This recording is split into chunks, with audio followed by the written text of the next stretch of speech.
खबर है मैं खुश आमदेद। मेरे साथ आर हमीद भट्टी साहब, तैयार मलिक साहब, मैं हूं सईद काजी। चौधरी निसार अली खान साहब की एंट्री होती है और आती है, उन्होंने कहा है कि मफाहमत का आगाज़ कर दिया जाए। ये मफाहमत का क्या मतलब है, ज़रा आप सलीस ज़बान में भट्टी साहब से पूछेंगे। तरीन ग्रुप का तूफ़ान थम गया। कल तक तो हम नज़ीर चौहान साहब को देख रहे थे कि अनलीश कर दिया गया था, फिर आज ऐसा क्या हुआ? उनकी ज़बान भी बदल गई और ये किसके कहने पर हुआ, इसके पीछे कहानी क्या है, ये हम अपने दोस्तों से पूछेंगे। इलेक्शन कमीशन ऑफ पाकिस्तान ने बहुत बड़ा इंकशाफ किया है। उनका ये कहना है कि ये जो मशीनें आ रही हैं ये एक बहुत महंगा फ्रॉड होगा। बिल्कुल ठीक कहा है, अगर सस्ते में वो खुद इसको कर रहे हैं, अर्जा निरखों पर दस्तयाब है, तो हम गरीब मुल्क क्यों इतने पैसे लगाएं।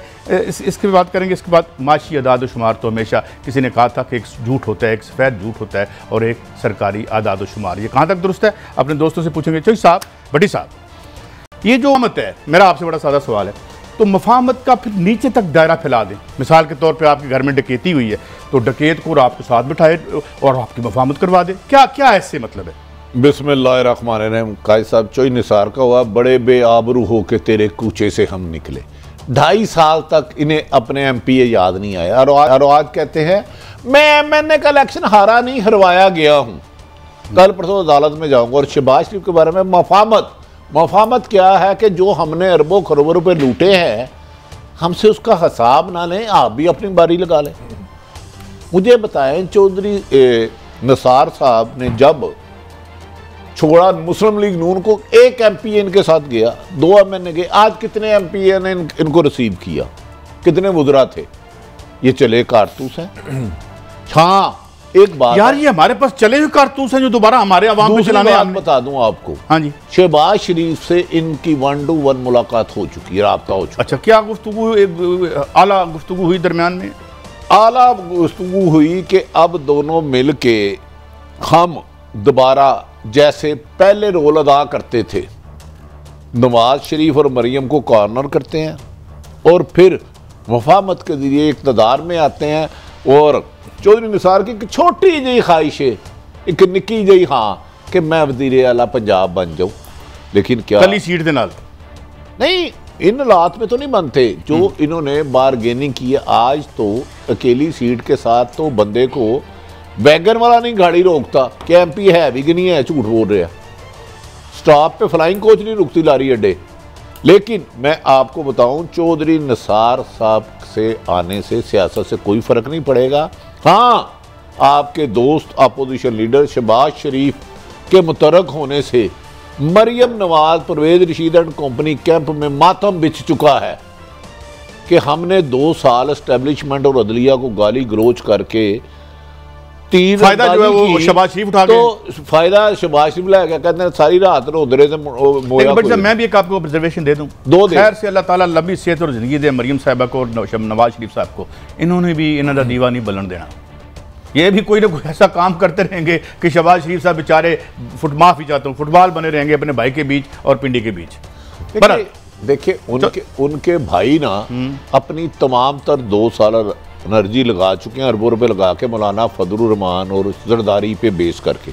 अब मौलाना फजलुर रहमान ना नवाज शरीफ पे डिपेंड करते हैं, ना ही आसफ अली जरदारी पे। वो कहते हैं आप दोनों ने मुझे सामने रख के खुद NRO ले लिया, एक ने अपने केस खत्म करा लिया। आपको पता है जरदारी साहब के 23 अरब रिकवर हुए हैं। वो जो हम कह रहे थे ना फलूदे वाले, उन सब बेचारों फलूदे वालों ने 23 अरब दे दिया। जरदारी साहब का नाम ही कहीं नहीं आया।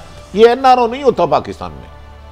उसमें से खासी रकम वापस आ गई और जरदारी साहब को क्लीन चिट मिल गई है अभी तक की इन्वेस्टिगेशन में। माशाल्लाह। जरा मैं सुनाऊं आपको, चौधरी निसार साहब क्या फरमा रहे हैं, सुनाएं जरा।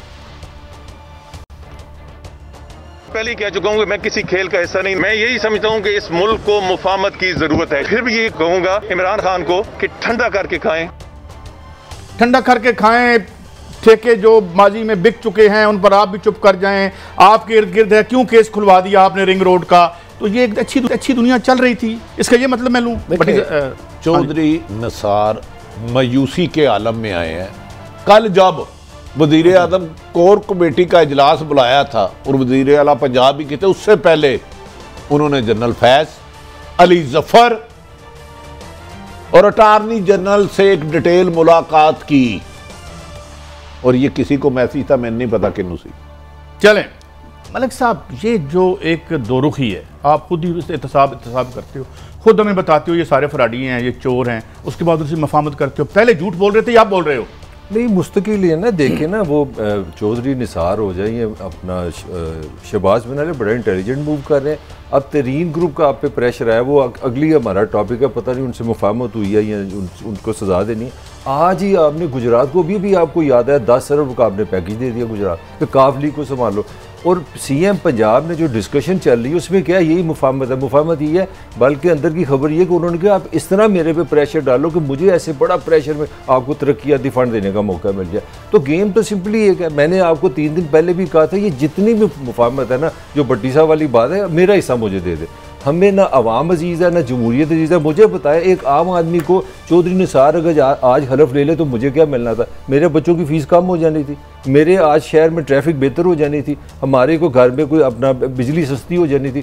भाई तुम 3 साल बाद आ गए हो, अपना कोई मुझे जब तक आप पास इतने महंगे तरीन दुनिया के लीडर है ना, आपकी बिजली सस्ती नहीं होती। तो सारे मिले हुए हैं, सारे मिले हुए हैं, सारे मिले हुए हैं। अच्छा भट्टी साहब, मरीम साहब अभी गई हैं शाइये में, मतलब है वो ये जो शाइया है इसमें पीपल्स पार्टी भी है, तो इस्लामाबाद में तो वो क्या मामला है? देखिए, आसफ अली दरदारी ने रिफ्यूज़ कर दिया, मैं नहीं आऊँगा। बिलावल ने रिफ्यूज़ कर दिया, क्योंकि बिलावल साहब समझते हैं कि शहबाज शरीफ को हीरो नहीं बनने देना, क्योंकि उनका सॉफ्ट कार्नर बाद अहम हलकों से है, वो फैज़याब भी हो रहे हैं कहीं ना कहीं से, तो वो बिलावल सब दूर की सोचते हैं।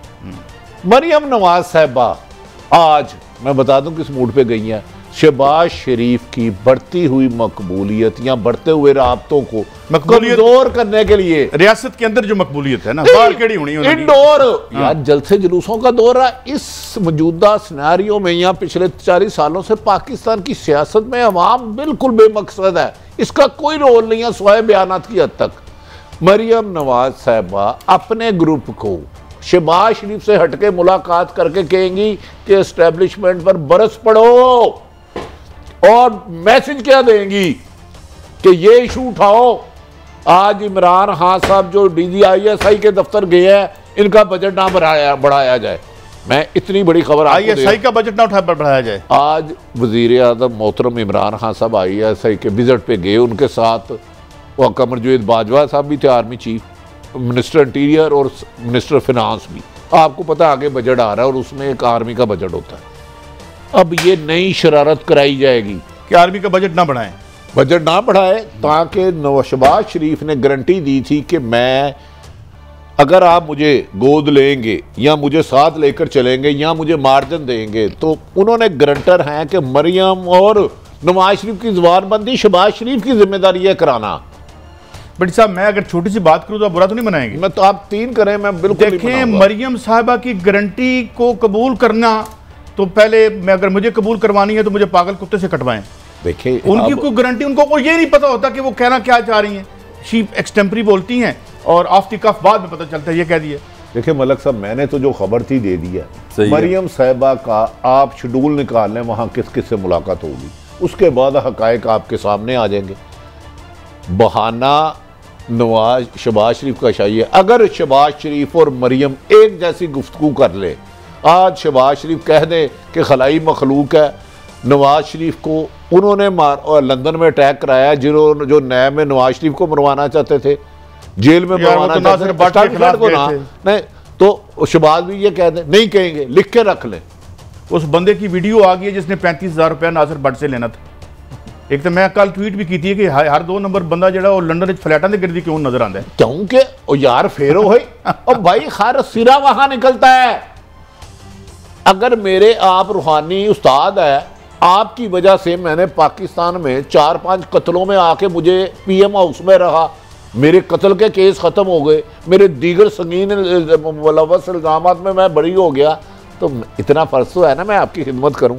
एलो जी है 10,000 पाउंड है, काके नूं शर्ट लै देना, काके दी शर्ट 10,000 पाउंड दी आती। हुण काका किदा, मैं उसका नाम नहीं लेना, तुसीं बड़े तेज हो, मलक साहब पूछो।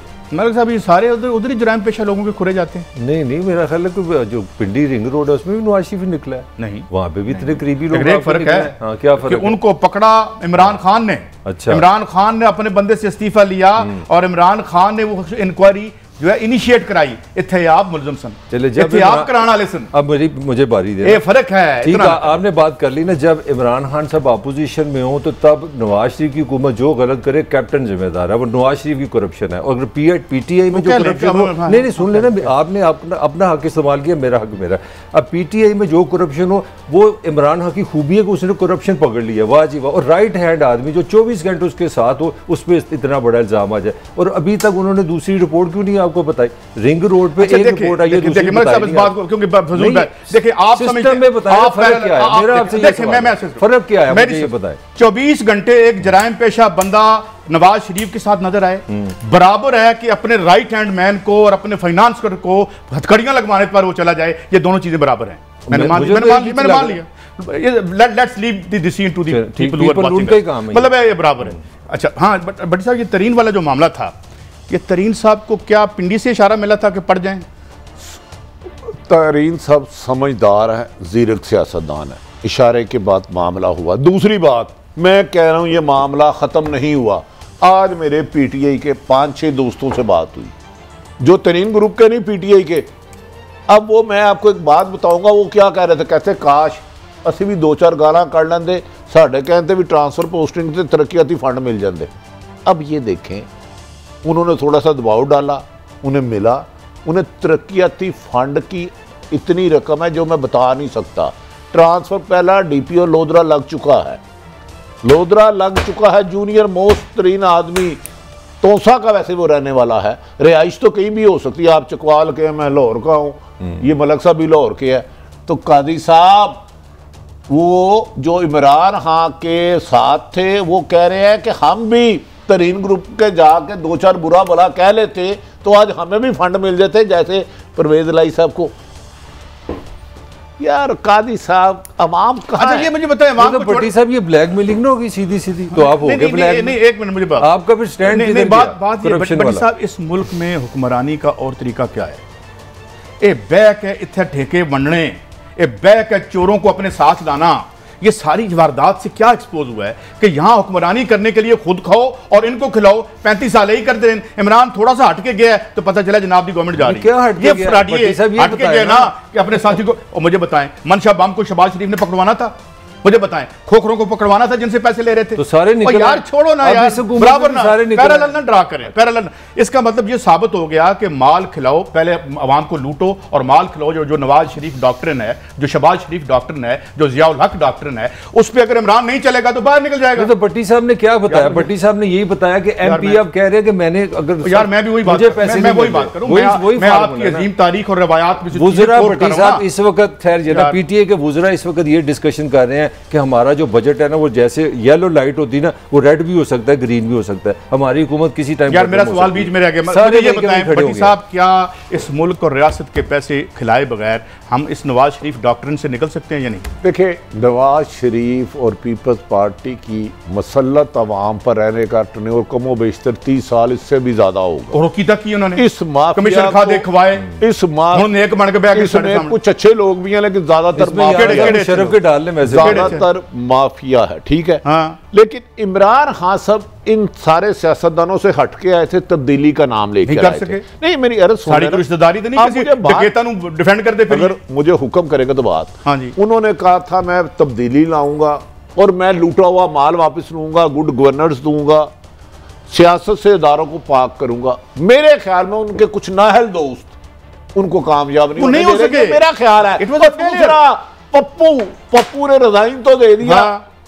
परसों रात को पप्पू ने क्या किया, जुमे की रात को चेक कराया कि मेरा नाम FIA ने ब्लैक लिस्ट में तो नहीं डाल लिया। अच्छा, पप्पू बड़ा प्यारा नन्ना मुन्ना काला साहब। मुझे लग रहा है कि 2 पर्चे होने वाले हैं। माफी चाहता हूँ, ये कुछ सोशल मीडिया पे खबरें चल रही थी जो हमारे दोस्त कि जनाब चौधरी सरवर खान साहब, गुलाम सरवर, और इन पर पर्चा हो सकता है जो जुल्फी बुखारी हैं। काजी साहब, इसके अलावा 20 से ज्यादा हाउसिंग सोसाइटियां जिन्होंने खरबों रुपए कमाया, लुटा कौन?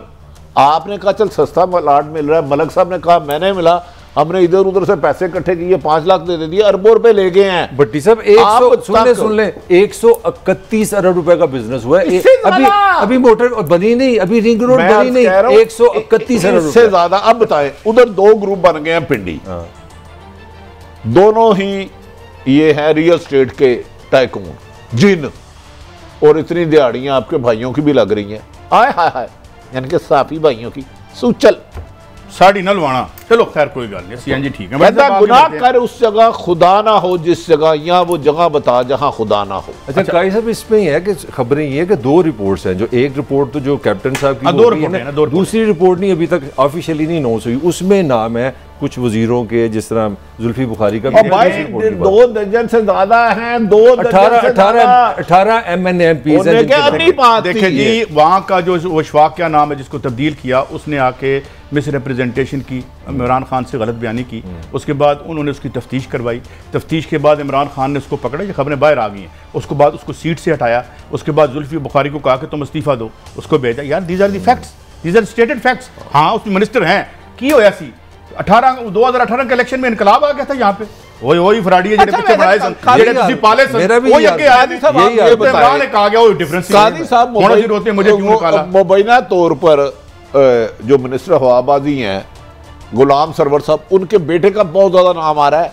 आपका ख्याल है इमरान खान उनको भी नहीं छोड़ेंगे? नहीं, एक खबर ये आई है जो मैंने सुनी है, वो ये है कि एक जो सिविल एविएशन का एरिया है वहां पर कोई एनओसी दिया गया है हाउसिंग सोसाइटी, वो गुलाम सरवर ने दिया भाई है, वो मैं नहीं हूं, उधर ममनू एरिया था। साहब आप नहीं दे सकते, ओ भाई नहीं दे सकते भाई, मैं देना ना 2 अरब रुपए या अरब रुपए या 50 करोड़, तो तुसी मैनू अपना कोट ला टाई ला के बनैन भी दे दोगे। एक जगह पे कानून है, जहाज अच्छा कानून है, तो अभी रिंग रोड बनाना और खरबों रुपए की दिहाड़ी लग गई, ये कानून है आपका? तो इसका मतलब है कि जहां जहाज उठता है आपने वहां पे एनओसी दे दिया। नहीं, इनकी खबर तो लेके ना कितनी बड़ी दे रहे हैं। आगे बढ़ना है, सिविल एविएशन ने एनओसी दिया है, देना नहीं दिया है। यार बड़ी साहब, मैंने तरीन साहब की स्टोरी पूछा, आपको सिर्फ इतना ठेका बेचने की इजाजत है? अगर इन्होंने एनएससी 2 नंबर दिया है तो किक बैक लेने की इजाजत है, लूट मनी लॉन्ड्रिंग की इजाजत है, लूट मार हो रही थी तो ये भी हो गया। ऐसा हैरान की होना। आगे बढ़िए तरीन साहब, इलेक्शन बजट के बाद क्या कोई गिरफ्तारी की खतरा है? क्योंकि खान साहब तो आपको पता किसी को सुनते नहीं है। देखिए खान साहब सुनते भी नहीं है लेकिन कुछ करते भी नहीं है। IPP पे सबसे ज्यादा शो कादी सही साहब, मलक साहब आपने किया, आपको क्रेडिट जाता है। किए कि नहीं किए? LMG पे किए, गंदुम पे किए, मेडिसन पे आप 1000 शो कर चुके हैं। वो जफर शेख एक फ्रॉडिया था, उधर ही चुना भी। अच्छा बताए, उनमें से कोई एक बंदा पकड़ा गया? अब कई साहब ईमानदारी से बताइएगा। तो मैं जब इन लोगों को सीटों से हलाना कोई हक नहीं है, कमिश्नर को OSD कर दिया, सो वट, उसके पास सरकारी गाड़ी है, सरकारी वो असल काम वो कर रहा है खुद। नहीं खबरें मेरे पास, मेरी अर्ज सुन लेना। जुल्फी बुखारी भी मोजे कर रहा है, गुलाम सरवर भी मोजे कर रहा है, और जिन जिनके मुबैना अरबों रुपए के नाम आया अभी तक पकड़े क्यों नहीं गए? मुझे सिर्फ ये बताएं, क्या हमारा काम वजीर आज़म ऑनेस्ट है? हाँ, नवाज शरीफ होता या जरदारी साहब की हुकूमत होती, रिंग रोड स्कैंडल आता, कभी भी इसकी रिपोर्ट ना आती, सिर्फ उनको हिस्सा चले जाता। ये बात मैं आपसे मानता हूं। हमारा रोना ये है कि जिसको मर्जी आप प्राइम मिनिस्टर ले आए यहाँ पे, बात ये है कि आपके काबू तो अरशद मलिक नहीं आ सकता। नहीं, अगर ईमानदारी का रोना रोते हो तो ईमानदारी दिखानी होगी। ये कहना काफी नहीं है, कहना आपको लोगों को गिरफ्तार करके लूटा हुआ पैसा वापस लेना है। ये इमरान खान साहब लोगों की उम्मीदें हैं। भट्टी साहब, तरीन साहब वाला मामला, नज़ीर चौहान साहब तो माशाल्लाह इस तरह मुझे माइक टाइसन लग रहे थे, और अगले दिन जो है वो बड़ी मोहब्बत इमरान खान की ओद आई। ये क्या होता है? एक खबर दे दूं आप? हाँ जी मलक साहब, आप तो नहीं सुन रहे? नहीं मैं नहीं सुन रहा। इमरान खान का सबसे पहला PTI का निशाना नज़ीर चौहान होगा, और वो काम शुरू हो चुका।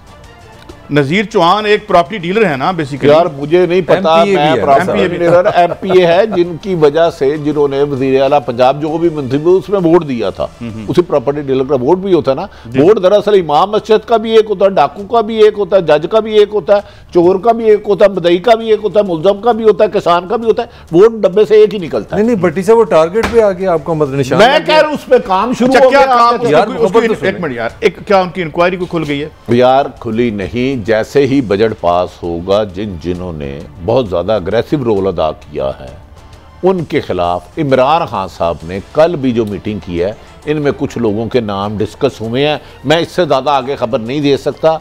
आप मेरे सोर्स को क्यों टारगेट करवाना चाहते हैं? वो बेचारा इस्लामाबाद में एंजॉय कर रहा है, कभी कभार पीएम हाउस जाके गपशप लगा लेता है प्राइम मिनिस्टर साहब से, तो पीएम साहब से मिलना ऑनर है, वो उनका पुराना दोस्त है, तो आपको क्या प्रॉब्लम है? अगर वो मुझे खबर दे देता, काजी साहब आप नहीं चाहते मैं छोटी मोटी खबर दे दिया? नहीं, मैं बड़ी अच्छी बात है यार, हम तो खबरों के जरिए मतलब यहाँ बैठे हैं, तो इसका मतलब ये है कि ये लोग, लेकिन मेरा सवाल फिर वहीं पे है, इस अल्टीमेट इस कॉन्फ्लिक्ट जो बनी हुई है तरीन साहब के साथ, इसका एंड क्या है? इसका एंड उस दिन वादे आना शुरू हो जाएगा जिस दिन सेनेटर मोहतरम अली जफर साहब की रिपोर्ट सामने आएगी। मैंने आपको बता दी, अली जफर साहब की जो रिपोर्ट वो प्राइम मिनिस्टर ऑफ पाकिस्तान को FIA के इशू पे देंगे, उसके बाद अचानक काम आहिस्ता आहिस्ता और ठंडा हो जाएगा या एकदम तेज फास्ट ट्रैक पे चले जाएगा। ये आप सारा अली जफर साहब पे हिंज करते हैं आपका? डेफिनेटली करता है, मगर सुनने में ये भी तो आ रहा है ना कि कुछ और भी फैक्टर है। मैंने जो आपको बताने की कोशिश की है, पॉलिटिकली इमरान खान को मुझे लगता है कोई मैसेजेस भी हो रहे हैं, क्योंकि खान साहब लग रहा था कि बड़े ज़रा ज़बरदस्त मूड में, वो होता है ना आपको थोड़ा राइट साइजिंग की जा रही है। मेरा ख्याल है तरीन ग्रुप का इस वक्त स्टेटस है येलो वाला, अगर उनको 2-4 टेलीफोन आ गए तो वो रेड पे हो जाएगा, 2-4 टेलीफोन आ गए तो ग्रीन हो जाएगा, सीधी सी बात है। सारे टेलीफोन भी मारने कुरान उठाया कि ऐसी इमरान खान ने जंगील तक वो यार चौहान को आपने सुना है ना, दोनों ने सुना कुरान पाक ना अमल करने के लिए कि चलो जिन्होंने उठा लिया अल्लाह उनको राजी रखे। खुर्रम लगारी साहब हमारे शो में भी आए थे, स्वाय ना हाँ कि उन्होंने कोई बात की है, 12 घंटे में ये बदल जाते हैं सारे। नहीं, खुर्रम लगारी डटा रहेगा, जाओ मैंने भी आपको दे दिया, 10 ही डटा रहेगा, 5-6 लोग हैं जो डटे रहेंगे, और जो टारगेट पे भी हैं, मैं कह रहा हूँ टारगेट पे भी हैं, गो के उनके मुलाकातें हो गई हैं वज़ीर आला पंजाब साहब से। ये ओन चौधरी हमारे दोस्त भी टारगेट में आता है कि नहीं आता? ओन चौधरी ना MP है ना MN है, उसको बिठा के क्या मैसेज था ये बताएं ना, आपसे ये समझना। अच्छा, अब एक ब्रेक है साहब, पहले ब्रेक ले लो। ब्रेक से जब हम वापस आएंगे तो हम बात इलेक्शन कमीशन ऑफ पाकिस्तान ने सस्ते फ्रॉड का तरीका बताया है, ये हमसे क्या गुफ्तगू की है, उनकी एक ट्वीट पे हम बहस करेंगे। इसके साथ जो PM साहब का दौरा है ISI के दफातर का, वो क्या मामला था, एक ब्रेक के बाद। वेलकम बैक बड़ी साहब। तो अब जो PM साहब गए हैं वहाँ पे, इस तरह अजीब ये हुकूमत का सिलसिला नहीं है, कोई किसी ज़मीन साझी सी उदी लड़ाई सी आपस में, देखिए तो ये कहाँ तक सच है, ये ड्रामा है, फ्रॉड है, ये सच है? प्राइम मिनिस्टर और आर्मी चीफ ने DGI से काफ़िज़ किया, वहाँ दीगर अहम अमूर पर गुफ्तगू हुई, उनके पास इतना टाइम नहीं होता बेमकसद। ताहम वज़ीर आज़म और जो मेरी इतला है प्राइम मिनिस्टर और जनरल फैज़ के दरमियान बहुत खुशगवार मूड में गुफ्तगू हुई, ना सिर्फ अफ़गानिस्तान के इशू पर जो अमेरिका की फ़ौजें वापस जा रही हैं उस पर हुए, और पाकिस्तान पर भी हुए।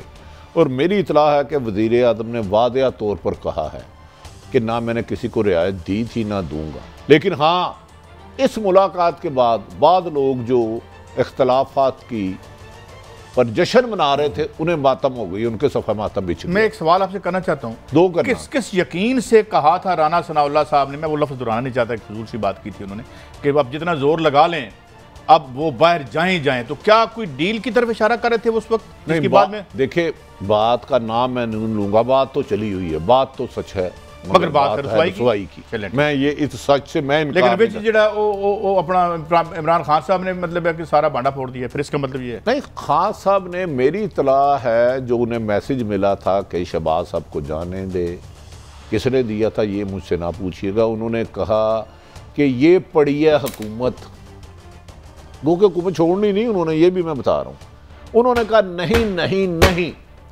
ये सच है सच है सच है।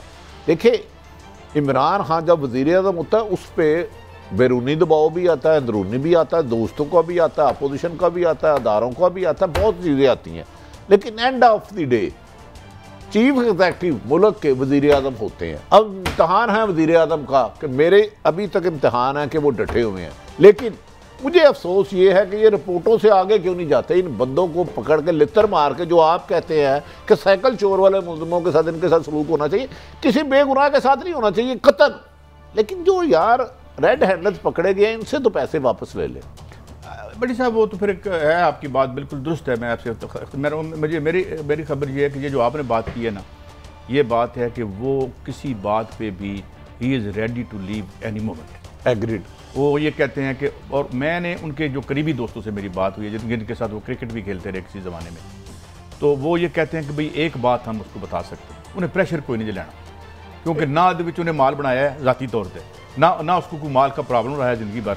उसने जाना हुआ चुप कर ये पकड़ा के निकल जाएगा। उनका 50 साल से खान साहब का एक दोस्त है, उनकी बात हुई है तो उन्होंने मुझे कहा कि खान ने वादिया तौर पे कहा है हुकूमत जब मर्जी जाए, मैंने NRO नहीं देना और मेरे पे दबाव हुआ, ये खान साहब ने उसको कहा। अब मेरी एक मौक़िफ़ है कि अगर खान साहब ने NRO नहीं देना तो जरदारी साहब भी बाहर, शाहिद हक़ान अब्बासी साहब भी बाहर, नवाज शरीफ मुल्क से ही बाहर, शहबाज शरीफ भी बाहर, मरियम साहब भी बाहर।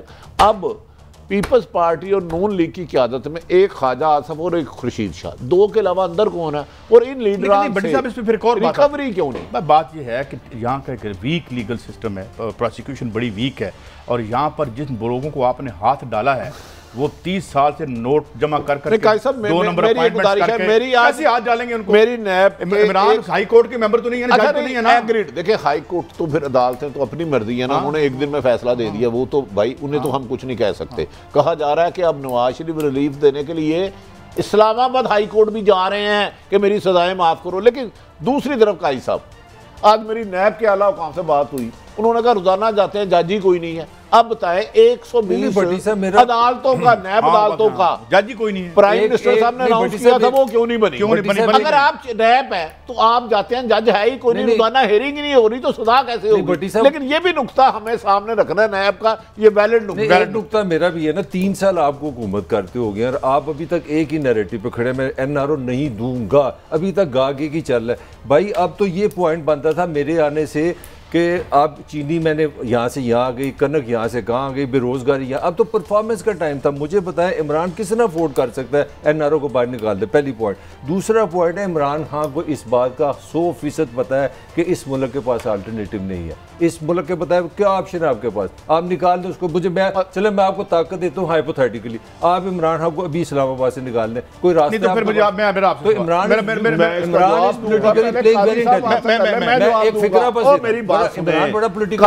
ने पाकिस्तान बनाया, उन्होंने कहा था मैं बीमार हूँ, बताना ना इधर भगोड़े मुल्क से भाग के। और भाई इमरान खान के बाद कायनात ख़त्म नहीं हो जाएगी, आपको किस जाहिल ने कह दिया?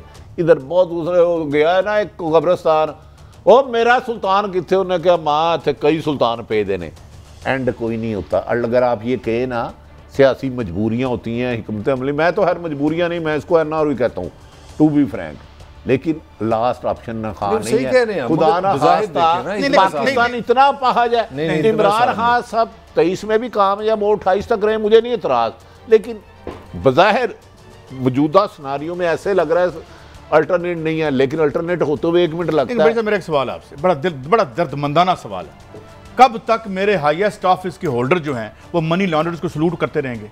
मुझे करना चाहिए। मुझे बताएं, जो कन्फर्म चोर हैं उनको मजबूर खड़े होते हैं ऐसे करके, वो उनको अपॉइंट कर रहे होते हैं। हमारी इदारों से भी गुजारिश है, खुदारा अब इस मुल्क का पैसा लूटने वालों को कल उनकी गिरफ्त में selection commission, sorry selection commission. अच्छा भट्टी साहब, मैं नहीं कह रहा, जरदारी साहब, नवाज शरीफ साहब और इमरान खान साहब इस इदारे के बारे में कह रहे हैं कि ये इलेक्टोरल फ्रॉड करता है, हमेशा इलेक्टोरल, ये इनकी राय, मेरी राय नहीं। सही कह रहे हैं। उन्होंने भी ठीक कहा कि ये जो मशीनें हैं इसकी बड़ा महंगा फ्रॉड होगा इसके साथ, तो इनसे सस्ता करवाते रहें।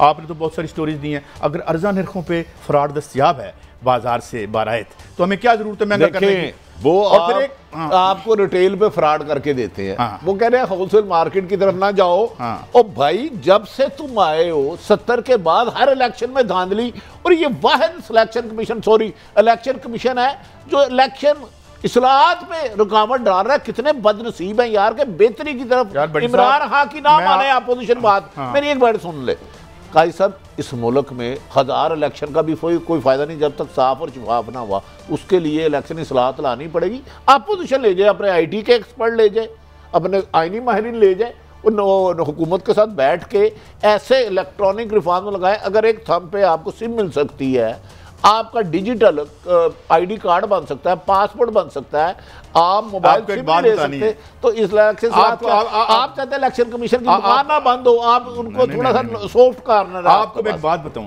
अगर हमारे टैक्सेस के लॉस ठीक हो जाएं तो FBR में दिहाड़ियां कैसे लगेंगी? एक बात। और दूसरी बात यह है कि जब नवाज शरीफ और तीनों का एक बात पे कंसेंसस है कि ये इदारा फ्रॉड करता है, इनका तीनों का इस बात बाकी किसी पे नहीं है, तो फिर इसका नाम हम electoral fraud commission of Pakistan क्यों ना रख दें? नहीं मलिक साहब, आप मेरी बात सुने, नून लीग और पीपल्स पार्टी दो जिस्म एक जान हो गई, याद है आपको? ऐसे ही है। मोहतरमा मरियम नवाज साहबा भट्टो के मज़ार पर भी गई, उधर हाजिरी भी दी, ऐसे ही एक सीट पर कराची की दस्तों गिरेबान हो गए, 10 के 2 मर गए। अगर इस इलेक्शन इस्लाहात, मैं ये नहीं कहता हुकूमत की मर्जी क्या है, ये इमरान को क्रेडिट जाता है, किसी ने पहली दफा कोशिश की अपोजिशन अपनी तजावीज ले जाए और उससे अपने एक्सपर्ट ले जाए ना। असल में सारी फ्रॉड कर रहे हैं। देखिए पीटीआई खुद भी इलेक्शन को कह चुकी है कि हमारे साथ 2000 पिछले में हुआ है, ज्यादती हुई है। इवन छोटी सी बात कर रहा हूँ, चौधरी निसार का भी कह रहे हैं इलेक्शन फेयर नहीं हुआ। तो आपको सबको जाना चाहिए पार्लियामान में। इसका तरीका ये है कि आप एक्सपर्ट ढूंढे IT के, जो इस चीज को समझते हैं, वो एक न्यूट्रल मशीन बनाए, वो सारी चीजें आपने PDM बनाई है, हुकूमत ने इत्तेहाद बनाया, तो इसमें भी सबको इकट्ठा होना चाहिए। क्या नाम है भला सा फतेह मोहम्मद मलिक साहब, हमारे बुजुर्ग, उनका बेटा जो नादरा में थे और आजकल अमेरिका की, वो मलिक ही था, तारिक मलिक ने कहा कि मैं नादरा को, इलेक्शन कमीशन को और स्टेट बैंक को लिंक करता हूं। एक अंदर आप डालेंगे एंट्री तो पता चलेगा कि ये जो नॉमिनेशन पेपर जिसने जमा कराए हैं इसके कोई फ्रॉड तो नहीं है। उस पे रात को ये चौधरी निसार अली खान ने पर्चा करवा दिया था। ये जो तुम मफामत बेच रहे हैं, इन्होंने पर्चा करवा दिया था उस पर और वो बेचारा जहाज चला गया। ऑनरेबल काजी साहब इजाजत दूं, पीपल्स पार्टी और नून लीग, इमरान खान साहब इस मामले में नेक नहीं है, तो मेरी इंफॉर्मेशन है वो इलेक्शन रिफॉर्म चाहते हैं, ये नहीं होने देंगे। और यार इनकी जेब में इलेक्शन शुरू होने से पहले 20,000 जाली वोट होता है। अब घर बात समझ नहीं रहे यार। अच्छा। ये दोनों पार्टियों ने पिछले 40 सालों में हर हल्के में 20,000 कमो बेशतर वोट बनाया हुआ, जो इनको स्ट्रॉन्ग हल्के कहते हैं आप। ये क्यों रिफॉर्म्स लाएंगे? Selection commission, sorry election commission ने ठीक कहा है कि यार ये बंद कर दोगे तो उनकी दुकानें बंद हो जाएगी। भट्टी साहब, ये जो आपके ये बातें सामने आई हैं, फिर FBR पे भी कब्जा है, इलेक्शन कमीशन पर भी कब्जा है, ये कब्जे ग्रुप हैं या हमारे ब्यूरोक्रेसी ठीक हो गई, कोई पॉलिटिशियन करप्शन कर ही नहीं सकता, लिख के रख होगी तो फिर इनको हमारे साथ रहना पड़ेगा। ये इतनी गेटेड कम्युनिटीज में, खूबसूरत घरों में तो नहीं रह सकते। ब्रेक के बाद हाजिर होते हैं और बहुत से इशारे और अदाद शुमार बताए जा रहे हैं कि जी हालात बेहतर हो रहे हैं। इसका अगर ग्रोथ रेट है भी तो सबको आवाम से लेना देना है या नहीं, अपने दोस्तों से पूछेंगे ब्रेक के बाद।